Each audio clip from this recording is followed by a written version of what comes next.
حضرت لقمان سورہ لقمان میں اپنے فرزند سے فرماتے ہیں یا بنی لا تشرک باللہ، اے پیارے بیٹے اللہ کے ساتھ کسی کو شریک نہ قرار دینا، کیوں کہ ان الشرک لظلم عظیم، یہ پیارے بیٹے شرک سب سے بڑا ظلم ہے۔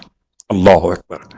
یقیناً شرک کی اقسام پر اگر بات کیجئے تو اللہ میسی علیہ الرحمہ نے شرک کی 5 اقسام بیان کی ہیں۔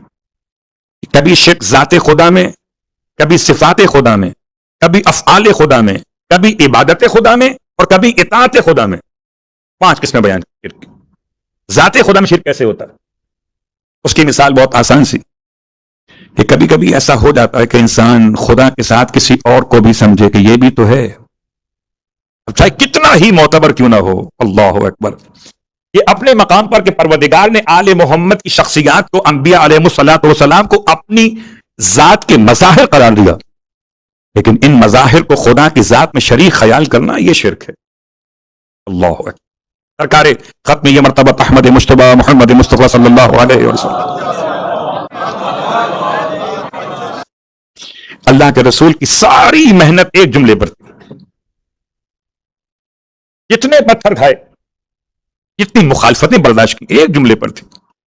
اگر یہ جملہ آپ اوائڈ کر دیتے تو نہ پتھر کھانے پڑتے، نہ مکہ چھوڑنا پڑتا، بلکہ بہت اچھے انداز سے آپ مکے میں بادشاہ مملکت بن جاتے، اور اگر چاہتے تو آپ کے گھر میں حسین اور جمیل خواتین نکاح کے لیے آمادہ کی جاتی ہیں، آپ جتنی دولت چاہتے آپ کو مل جاتی ہے۔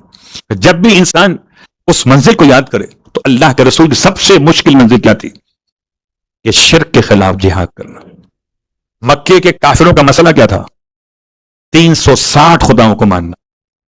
پیغمبر کی دعوت کیا تھی؟ قولوا لا الہ الا اللہ تفلحوا، انکار کر دو سارے خداؤں کا، تم کامیاب ہو جاؤ گے سوائے اللہ کی ذات کے۔ پتھر بھی کھائے، اور پتھر کھانے کے ساتھ ساتھ سرکار نے مکہ چھوڑنا قبول کیا، اپنا گھر بار سب کچھ چھوڑا ایک کلمے کے لیے، کلمہ توحید۔